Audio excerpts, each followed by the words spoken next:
Hello guys, welcome to our channel my Crick updates. మన ఛానల్లో క్రికెట్కి సంబంధించిన అన్ని updates, IPL reviews, team India reviews అన్నీ ఇవ్వబడతాయి.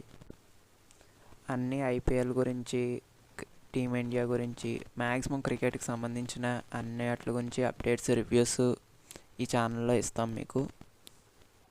So Tata IPL 2025 March 22 start అవుతుంది. So our first team review is CSK, the mighty CSK. So మనం every team గురించి స్క్వాడ్ రివ్యూ ఇవ్వబోతున్నాం. ఎవరి టీం ఎలా ఉంది, ఏంటి, ఎవరి స్క్వాడ్ స్ట్రాంగ్గా ఉంది. So our first team is Chennai Super Kings, the most successful team in IPL. అందరికన్నా ఎక్కువసార్లు ప్లే ఆఫ్స్కి వెళ్ళిన టీము, ఫైనల్స్కి వెళ్ళిన team, and 5 time champions with same Mumbai Indians also 5 time champions. వాళ్ళు ఆడిన 15 సీజన్స్లో 12 టైమ్స్ ప్లే ఆఫ్స్ రీచ్ అయ్యారు అండ్ 5 టైమ్ రన్నర్-అప్స్గా ఉన్నారు అండ్ 5 టైమ్స్ కప్ గెలిచారు. వాళ్ళు జస్ట్ ఆడిన 15 సీజన్స్లో 3 టైమ్స్ మాత్రమే ప్లే ఆఫ్స్ వెళ్లకుండా గ్రూప్ స్టేజ్లో మిగిలిపోయారు. Just 3 times in 15 seasons. ఇది వాళ్ళ పాస్ట్ రికార్డ్ అండ్ వాళ్ళ history. Impeccable record, impeccable. Most purple caps and orange caps కూడా సిఎస్కే టీం మీద ఉన్నాయి, రెండు కంబైన్ చేస్తే. వాళ్ళ రికార్డ్స్ చెప్తూ ఉంటే ఇంకా వీడియో వెళ్తూనే ఉంటుంది. They are just brilliant team. ఇంకా ఈ 2025 ఐపీఎల్లో వాళ్ళ షెడ్యూల్ చూద్దాం. వాళ్ళ ఫస్ట్ మ్యాచ్ వచ్చేసి March 23 the mighty Mumbai Indians ఆడుతున్నారు. ద ఎల్ క్లాసికో రైవల్రీ తెలిసిందే కదా. ఇద్దరికి మ్యాచ్ అంటే ఇంకా ఇట్స్ ఏ థ్రిల్లర్ మూవీ కన్నా హైలైట్ ఉంటుంది ఆ మ్యాచ్. అండ్ ఈ సీజన్లో వాళ్ళు ముంబైతో 2 టైమ్స్ ఆడిపోతున్నారు అండ్ ఆర్సీబీతో 2 టైమ్స్, పంజాబ్తో 2 టైమ్స్ అండ్ ఆర్ఆర్ అండ్ కేకేఆర్తో కూడా 2 టైమ్స్ ఆడబోతున్నారు వాళ్ళు సిఎస్కే. మ్యాక్సిమం పెద్ద టీమ్స్తోనే వచ్చినాయి వాళ్ళకి 2 టైమ్స్ ఆడేది. ఓకే, ఇంకా మెగా ఆక్షన్ అయిన తర్వాత వాళ్ళ స్క్వాడ్ ఎలా ఉంది ఏంటని ఒకసారి లుక్ చేద్దాం. ఎప్పటిలాగానే ఆల్రౌండర్స్ని చాలామంది కొన్నారు. ఓకే, లైన్గా చూద్దాం. Batters Ruturaj Gaikwad captain, Andre Siddharth C. ఈ అబ్బాయి 18 ఇయర్స్ కుర్రోడు, under 19 young talent. Sheikh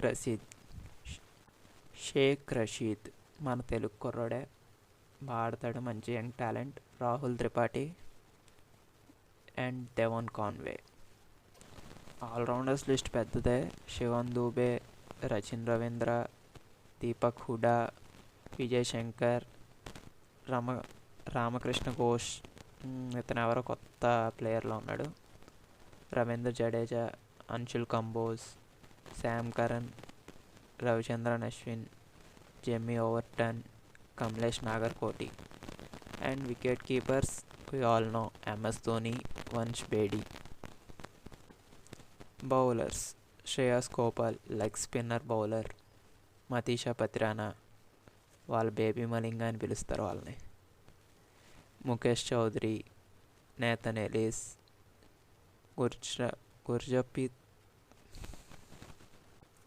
Gurjapneet Singh, Noor Ahmad and Khaleel Ahmed. ఇది వాళ్ళ స్క్వాడ్ వచ్చేసి సిఎస్కే స్క్వాడ్. మ్యాక్సిమం ఆల్రౌండర్స్ ఉన్నారు వాళ్ళ దాంట్లో. అంతా మంచి బ్యాలెన్స్డ్గా ఉంది స్క్వాడ్ చూడడానికి. మంచి బ్యాటర్స్ ఉన్నారు, వాళ్ళకి బ్యాకప్స్ కూడా బాగానే ఉన్నాయి.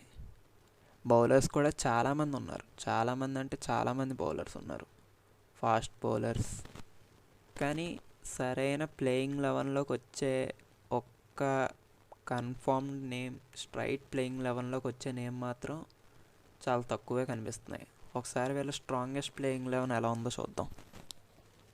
అండ్ స్టార్టింగ్ ఓపెనర్గా captain Ruturaj Gaikwad, another opener maximum Conway ఉండొచ్చు లేదా రచిన్ రవీంద్ర. వాళ్ళకి 2023 సీజన్లో కాన్వే టాప్ స్కోరర్ వాళ్ళకి. తన వల్లే కప్ గెలిచిందనడంలో అసలు ఏమీ 2023లో వాళ్ళు కప్ గెలిచారంటే అందులో కాన్వే కాంట్రిబ్యూషన్ అనేది చాలా చాలా ఎక్కువ. తను ఆల్మోస్ట్ 620+ రన్స్ ఎంతో కొట్టాడు. But Rachin Ravindra recent form అనేది చాలా బాగుంది, కానీ అది మ్యాక్సిమం తను 1 డేస్ వరకే ఆ ఫామ్ అనేది ఉంటుంది. అది కూడా ఇన్ ఐసీసీ నాకౌట్స్లో మాత్రమే తను ఆడుతున్నాడు. T20లో కానీ జస్ట్ నార్మల్ బైలాటరల్లో సిరీస్లో కానీ తన ఫామ్ అనేది ఏమాత్రం అంత గొప్పగా లేదు రచిన్ రవీంద్రది. లాస్ట్ సీజన్ కూడా రచిన్ రవీంద్ర ఆల్మోస్ట్ వాళ్ళకి ఓపెనర్గా తనే ఆడాడు. తను సరిగ్గా ఆడకపోవడం వల్లే తనని రహానేని రిప్లేస్ చేయడం అటు ఇటు కదిపారు వాళ్ళ బ్యాటింగ్ లైనప్ని. తను లాస్ట్ సీజన్ 11 మ్యాచెస్ ఆడి జస్ట్ 222 రన్స్ మాత్రమే స్కోర్ చేశాడు. అందులో ఒక 50 ఉన్నట్టుంది అంతే. తన పొటెన్షియల్ తగ్గ పర్ఫార్మెన్స్ అయితే రచిన్ రవీంద్ర ఇవ్వలేదు. ఐపీఎల్లో కానీ T20 ఇంటర్నేషనల్ క్రికెట్లో కూడా తన పొటెన్షియల్ తగ్గ పర్ఫార్మెన్స్ ఇవ్వలేదు. సో అందువల్ల కాన్వేని ప్లేయింగ్ 11లోకి తీసుకుంటారా లేదా రచిన్ తీసుకుంటారా అని చూడాలి. ఎందుకంటే రచిన్ రవీంద్ర బౌలింగ్ ఆప్షన్ కూడా ఉంటుంది, తను తీసుకోవడం వల్ల ఎక్స్ట్రా బౌలింగ్ ఆప్షన్ అనేది ఉంటుంది. వాళ్ళిద్దరిలో ఎవరు ఆడతారనేది చూడాలి. థర్డ్ ప్లేస్లో అయితే రాహుల్ త్రిపాఠి స్ట్రైట్ అవే వాకింగ్. ఫోర్త్ ప్లేస్లో శివం దుబే. ఇప్పుడు ఒకవేళ స్పిన్ బౌలర్ కానీ ఉన్నాడంటే మ్యాక్సిమం తను శివం దుబే థర్డ్ ప్లేస్లో కూడా రావచ్చు, స్పిన్నర్స్ కానీ బౌలింగ్ వేస్తుంటే. ఫిఫ్త్ ప్లేస్లో మ్యాక్సిమం దీపక్ హూడా ఆర్ విజయ్ శంకర్, వీళ్ళిద్దరే. స్పిన్ గ్రౌండ్లో అయితే చపాక్లో ఆడుతూ ఉంటే దీపక్ హూడాని ప్రిఫర్ చేయొచ్చు. అదే అవుట్ సైడ్ ద సిఎస్ చపాక్లో ఆడుతుంటే విజయ్ శంకర్ని పిక్ చేసుకోవచ్చు. సిక్స్త్ ప్లేస్లో రవీంద్ర జడేజా అండ్ సెవెంత్ ప్లేస్లో ఎంఎస్ ధోని. కానీ సెవెంత్ ప్లేస్లో ఎంఎస్ ధోని బ్యాటింగ్కి వస్తాడా అనేది పెద్ద క్వశ్చన్. తనకంటే ముందు తను శామ్ కర్న్ని ఈవెన్ అశ్విన్ని కూడా ముందుకు పుష్ చేయొచ్చు తను బ్యాటింగ్ దిక్కుండా. ఎంఎస్ ధోని ఏం చేస్తాడని ధోనికే తెలియాలి. సిచ్యువేషన్ బట్టి మ్యాక్సిమం తను వచ్చే ఛాన్సెస్ కన్నా రాకపోయే ఛాన్సెస్ ఎక్కువ ఉన్నాయి. ఈవెన్ మోస్ట్ క్రూషియల్ సిచ్యువేషన్స్లో తప్ప మ్యాక్సిమం తను వచ్చే ఛాన్సెస్ అనేవి చాలా రేర్. ఏదో 1-2 మ్యాచెస్ తను నెంబర్ 7లో ఆడితే ఎక్కువ అని చెప్పుకోవాలి. అండ్ ఎయిత్ ప్లేస్లో శామ్ కరన్, వాళ్ళ కుట్టి సింగం. శామ్ కరన్ సిఎస్కేలో ఏం చేశాడో అందరూ చూసాం. He's one of the best allrounder. వాళ్ళకి పర్ఫామ్ చేసిన ప్లేయర్స్లో one of the best allrounder Sam Curran. ఎక్కడైనా బ్యాటింగ్ ఆడగలడు. 1 డౌన్ నుంచి 7 డౌన్ వరకు ఎక్కడైనా బ్యాటింగ్ ఆడగలిగే player and very good bowler. And 9th ప్లేస్లో వీ కాల్ హిమ్ ప్రొఫెసర్ అన్నా Ashwin. Legendary spinner for team India or any team. తను ఫస్ట్ సిఎస్కేకి ఆడాడు, తర్వాత పంజాబ్కి వెళ్ళాడు, మళ్ళీ రాజస్థాన్కి వెళ్ళాడు, మళ్ళీ అండ్ రిటర్న్ టు సిఎస్కే. ఇంకా మ్యాక్సిమం తన కెరియర్ ఫినిష్ చేసేది సిఎస్కే ఫ్రాంచైజ్లోనే. తన ఇంటర్నేషనల్ క్రికెట్కి కూడా రిటైర్మెంట్ ఇచ్చేశాడు. అండ్ నెంబర్ 10లో Matheesha Pathirana, the fast bowler. CSK team fast bowling డిపార్ట్మెంట్ని లీడ్ చేసేది తనే the best fast bowler in CSK team at present. But తన బయట ఇంటర్నేషనల్ T20 క్రికెట్లో కానీ ఇంటర్నేషనల్ ఏ ఫార్మాట్లో అయినా కానీ తన ఫామ్ మాత్రం ఏమాత్రం బాగాలేదు. బట్ సిఎస్కేకి మాత్రం తన పర్ఫార్మెన్స్ ది బెస్ట్ అంటే ది బెస్ట్ అంతే. ఐపీఎల్లో బుమ్రా తర్వాత ఎవరైనా ఫాస్ట్ బౌలర్ ఫేస్ చేయడం, తన బౌలింగ్ ఫేస్ చేయడం చాలా కష్టంగా ఫీల్ అయ్యేది ఎవరైనా ఉన్నారంటే అది సెకండ్ ప్లేస్ ఖచ్చితంగా పతిరానానే ఉంటాడు. బుమ్రా తర్వాత ఖచ్చితంగా పతిరానానే. తన బౌలింగ్ స్టైల్ కానీ తన యార్కర్స్ని కానీ పిక్ చేయడం అనేది almost impossible to the batsmen. తన ఫామ్ ఎలా ఉంటుంది, తను ఎలా పర్ఫామ్ చేస్తాడనేది చాలా ఇంపార్టెంట్ ఇక్కడ. తను కానీ పర్ఫామ్ చేశాడంటే ఇంకా సిఎస్కేకి ఇంకా తిరిగి ఉండదు. 11th ప్లేస్లో వాళ్ళకి చాలా ఆప్షన్స్ ఉన్నాయి. ఖలీల్ అహ్మద్ ఉన్నాడు, అన్షుల్ కంబోజ్ ఉన్నాడు, ముఖేష్ చౌదరి ఉన్నాడు, అండ్ గుర్ప్రీత్ సింగ్ ఉన్నాడు, అండ్ ఈవెన్ కమలేష్ నాగర్కోటిని కూడా తీసుకోవచ్చు. వాళ్ళకి చాలా ఆప్షన్స్ ఉన్నాయి. కానీ ఈ ముగ్గురులోనే మ్యాక్సిమం ఈ ముగ్గురులో ఖచ్చితంగా ఒకరు ఉంటారు. నేనైతే ఫస్ట్ ఆప్షన్గా ఖలీల్ అహ్మద్ని అనుకుంటున్నాను. వాళ్ళకి 2022 సీజన్లో ముఖేష్ చౌదరి చాలా బాగా పర్ఫార్మెన్స్ ఇచ్చాడు, చాలా బాగా వేశాడు తను ఆ సీజన్ బౌలింగ్. 2022లో దీపక్ చహర్ ఇంజురీ అయ్యి వెళ్ళిపోవడం వల్ల తను తీసుకున్నారు ప్లేయింగ్ లెవెన్లోకి. తను చాలా మంచి పర్ఫార్మెన్స్ ఇచ్చాడు 2020 సీజన్లో. బట్ 2023లో ఇంజురీ అయ్యి ఆ సీజన్ తను ఒక మ్యాచ్ కూడా ఆడలేదు. 2024లో ఒకే ఒక మ్యాచ్ ఆడాడు, అది కూడా ఒకే ఒక ఓవర్ వేసాడు. అభిషేక్ శర్మ ఆల్మోస్ట్ 27 రన్స్ ఎంతో కొట్టినట్టున్నాడు ఒక ఓవర్లోనే ఎస్ఆర్హెచ్ మీద ఆ మ్యాచ్లో. ఇంకా 27 రన్స్ ఇచ్చేసాక ఇంకా ఓవర్లో ఇంకా తనకి మళ్ళీ ఆ మ్యాచ్లో బౌలింగ్ ఇవ్వలేదు, అండ్ మళ్ళీ తను వేరే మ్యాచ్ కూడా ఛాన్స్ ఇవ్వలేదు తనకి. బట్ తనకి చాలా మంచి పొటెన్షియల్ ఉన్న బౌలర్ తనకి సిఎస్కేకి. అండ్ అన్షుల్ కంబోజ్, తను డొమెస్టిక్ క్రికెట్లో 10 వికెట్స్ తీసిన ప్లేయర్, వెరీ టాలెంటెడ్ ప్లేయర్. ఇంకా ఐపీఎల్లో ప్రూవ్ చేసుకోవాలి. బట్ హీఈస్ తనకి మంచి పొటెన్షియల్ ఉన్న ప్లేయర్. మ్యాక్సిమం వీళ్ళ ముగ్గురులో ఖలీల్ అహ్మద్కి ఫస్ట్ ప్రిఫరెన్స్ ఇవ్వచ్చు, ఎందుకంటే తను ప్రూవెన్ ప్లేయర్, ఢిల్లీకి ఆడతాడు, మంచి పవర్ ప్లేలో మంచిగా వికెట్స్ బాల్ స్వింగ్ చేయగలడు, వికెట్స్ తీయగలడు.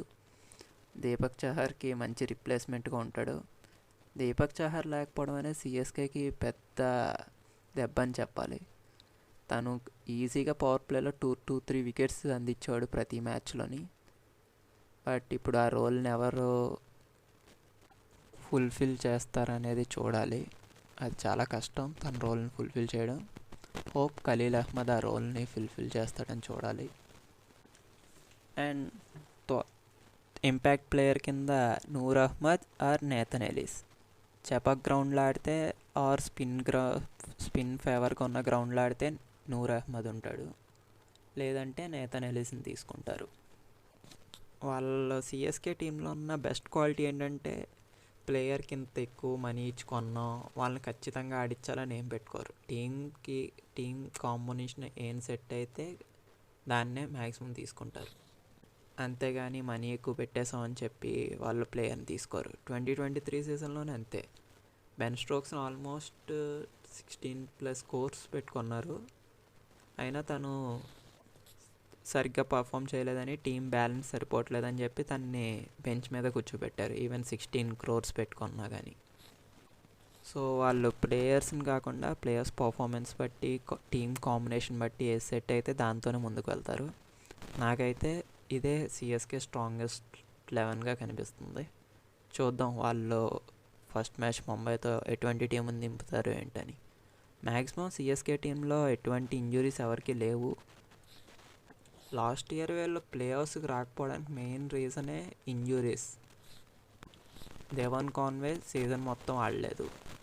మతీషా పతిరానా ఆల్మోస్ట్ జస్ట్ 2-3 మ్యాచెస్ ఆడాడు అంతే, సీజన్ మొత్తం రూల్డ్ అవుట్ అయిపోయాడు. ఈవెన్ వాళ్ళ అదర్ బౌలర్ ముస్తఫిజుర్ కూడా రూల్డ్ అవుట్ అయిపోయాడు. సమ్ రీజన్స్ వల్ల బంగ్లాదేశ్ మ్యాచెస్ ఆడడానికి వెళ్ళాడో లేక ఐ థింక్ ఇంజురీస్ అయినాయి తనకి. ఇంకా బంగ్లాదేశ్తో మ్యాచెస్ ఉన్నాయని వాళ్ళు క్రికెట్ బోర్డు వాళ్ళని తను పిలిచేసింది. అండ్ రహానే, రచిన్ రవీంద్ర నుంచి అంత మంచి పర్ఫార్మెన్సెస్ రాకపోవడం వల్ల లాస్ట్ ఇయర్ వాళ్ళు ప్లే ఆఫ్స్ క్వాలిఫై అవ్వలేకపోయారు. అండ్ అందరికీ గుర్తుంది కదా లాస్ట్ మ్యాచ్లో ఏమైందో. ఆర్సీబీతో మ్యాచ్ ఓడిపోవడం అండ్ వాళ్ళ ఫ్యాన్స్ని వాళ్ళు కొంచెం ఓవర్ చేయడం, అదంతా వాళ్ళకి బాగా గుర్తుంటుంది సిఎస్కే ప్లేయర్స్కి. అంత ఈజీగా మర్చిపోరు. దానికి ఇవ్వాల్సిన జవాబు కూడా ఇస్తారు ఈ సీజన్. అండ్ ఇంకా సిఎస్కే టీమ్ స్ట్రెంగ్త్స్ గురించి చూస్తే మెయిన్లీ వీళ్ళ స్పిన్ బౌలింగ్. వీళ్ళకున్న స్పిన్ బౌలింగ్ మ్యాక్సిమం ఈ ఐపీఎల్లో ఎవ్వరికీ లేదు. అశ్విన్, జడేజా, నూర్ అహ్మద్ వీళ్ళ ముగ్గురు టీంలో ఉన్నారంటే ఇంకా ఆపోజిషన్కి చాలా చాలా కష్టం అవుతుంది. ఈవెన్ దీపక్ హూడా కూడా బౌలింగ్ చేయగలడు. అండ్ బ్యాటింగ్లో కూడా మంచి డెప్త్ ఉంది. వీళ్ళకున్న డెప్త్ చాలా ఎక్కువ, ఆల్మోస్ట్ నెంబర్ 9 వరకు బ్యాటింగ్ ఉంది. అండ్ వీళ్ళకి మంచి బ్యాకప్స్ కూడా ఉన్నాయి. షేక్ రషీద్ అండ్ ఆండ్రే సిద్ధార్థ్ మంచి యంగ్స్టర్స్ కూడా మంచి బ్యాకప్ ఆప్షన్స్ కూడా ఉన్నాయి ఎవరికైనా ఇంజురీ అయినా కానీ. ఓవరాల్గా టీం అయితే మంచి బ్యాలెన్స్డ్గా మంచి కాంబినేషన్ అంతా సెట్ అయితే మాత్రం 6th కప్ ఖచ్చితంగా కొట్టి తీరుతారు ఈసారి. అండ్ వీక్నెసెస్ వచ్చేసరికి ఫాస్ట్ బౌలింగ్ ఎలా ఉంటుందో అని కొంచెం డౌట్గా ఉంది. సిఎస్కే ఫాస్ట్ బౌలింగ్ ప్రతి రానా లీడ్ చేస్తున్నాడు, తన ఫామ్ అంత బాగాలేదు. శామ్ కరణ్ ఇంటర్నేషనల్ క్రికెట్ ఆడి చాలా రోజులు అయింది, బట్ తను మంచి బౌలింగ్ వేసినా కానీ డెత్ ఓవర్స్లో రన్స్ ఎక్కువ వెళ్తాడు. అదొక ప్రాబ్లం ఉంది శామ్ కరణ్తో. థర్డ్ సీమర్గా ఎవరు ఉంటారని ఇంకా క్లారిటీ లేదు. ఎవరైనా ఉండొచ్చు. ఖలీల్ అహ్మద్, అన్షుల్ కాంబోజ్ అండ్ ముఖేష్ చౌదరి ముగ్గురులో మ్యాక్సిమం ఎవరో ఒకరు ఉండొచ్చు. ఫాస్ట్ బౌలింగ్ డిపార్ట్మెంట్లోనే వీళ్ళకి కొంచెం డౌట్స్ ఉన్నాయి. బట్ మనందరికీ తెలుసు కదా, సిఎస్కేకి వచ్చాక ఒకసారి యావరేజ్ ప్లేయర్స్ కూడా వాళ్ళ బెస్ట్ పర్ఫార్మెన్స్ ఇస్తారు. వేరే టీంలో ఎప్పుడు వాళ్ళ లైఫ్లో ఇవ్వలేని బెస్ట్ పర్ఫార్మెన్స్ కూడా ఇచ్చిన ప్లేయర్స్ ఉన్నారు. అది సిఎస్కే మ్యాజిక్, ధోని మ్యాజిక్ అనేది వాళ్ళకే తెలియాలి. And the big question is, ధోనికి ఇదే లాస్ట్ చేసిన ఏమో అది ధోనికే తెలియాలి. ధోనికి తప్ప అది ఇంకెవ్వరికి తెలిసే ఛాన్సే లేదు. ఇంకా వాళ్ళ కప్పు కొట్టాలంటే వాళ్ళ స్ట్రాటజీ మ్యాక్సిమం ఎలా ఉంటుందంటే, వాళ్ళ హోమ్ గ్రౌండ్లో మంచి స్పిన్ పిచ్ రెడీ చేసుకుంటే వాళ్ళు 7 మ్యాచ్ల్లో ఈజీగా 5 నుంచి 6 మ్యాచ్లు ఈజీగా గెలుస్తారు వాళ్ళు. అక్కడే వాళ్ళకి 5 to 6 విన్స్ వచ్చేస్తాయి ఈజీగా. లాస్ట్ సీజన్ లక్నో వాళ్ళ మీద 200+ రన్స్ చేసేయడం అనేది వల్ల ఆ మ్యాచ్ ఓడిపోవడం వల్ల వాళ్ళకి పెద్ద లాస్ అయింది. ఫైనల్కి వచ్చేసరికి, లీగ్ స్టేజ్ మ్యాచ్ ఫైనల్కి వచ్చేసరికి వాళ్ళకి పెద్దగా లాస్ అయింది. ఆ లక్నో మ్యాచ్ అనేది వాళ్ళు గెలిచి ఉండుంటే వాళ్ళకు అంత కష్టపడేవాళ్ళు కాదు, ఈజీగా ప్లే ఆఫ్స్కి క్వాలిఫై అయిపోయేవాళ్ళు. కానీ ఆ మ్యాచ్ అనేది ఈవెన్ 210 కొట్టినా కూడా లక్నో చేసేయడం వల్ల, అండ్ స్టోయినిస్ ఒక బ్రిలియంట్ ఇన్నింగ్స్తో ఆ మ్యాచ్ ఎల్ఎస్జీని గెలిపించాడు. వాళ్ళ ఫోర్ట్రెస్లో వాళ్ళ డామినెన్స్ అనేది కొంచెం తగ్గింది ప్రీవియస్ సీజన్స్తో పోలిస్తే, అందువల్లే వాళ్ళు ప్లే ఆఫ్స్ క్వాలిఫై అవ్వలేకపోయారు. ఈసారి మాత్రం ఇంతమంది స్పిన్నర్స్ని కొన్నారు, అది కూడా టాప్ క్వాలిటీ స్పిన్నర్స్ని. నూర్ అహ్మద్ ఏకంగా 10 crores పెట్టుకున్నారు కాబట్టి మ్యాక్సిమం ఈసారి వాళ్ళు ఖచ్చితంగా మంచి స్పిన్ పిచ్లు రెడీ చేసుకుంటారు. అదే జరిగి ఈజీగా 6-7 మ్యాచెస్, ఈజీగా 5 to 6 మ్యాచెస్ అయినా అక్కడ విన్ అవ్వగలిగితే హోమ్లో వాళ్ళు ప్లే ఆఫ్స్కి ఈజీగా క్వాలిఫై అయిపోతారు సిఎస్కే టీం. ఇది గైస్ సిఎస్కే యొక్క squad analysis and squad review. First time ఒక యూట్యూబ్ వీడియో రికార్డ్ చేయడం, వాయిస్ ఓవర్ ఇవ్వడం, ఏమన్నా మిస్టేక్స్ ఉంటే కొంచెం ఇగ్నోర్ చేయండి. నెక్స్ట్ టైం బెటర్గా రివ్యూ ఇవ్వడానికి ట్రై చేస్తాను. So that's it guys, subscribe to our channel please. ఇంకా ఈ ఐపీఎల్ మొత్తం team reviews and matches complete అయిన తర్వాత రివ్యూ, మ్యాచ్కి ముందు ప్రివ్యూస్ ఎలా ఇస్తూనే ఉంటాం. సబ్స్క్రైబ్ చేసుకోండి అండ్ బెల్ ఐకాన్ క్లిక్ చేసుకోండి వీడియోస్ మిస్ అవ్వకుండా ఉండాలంటే.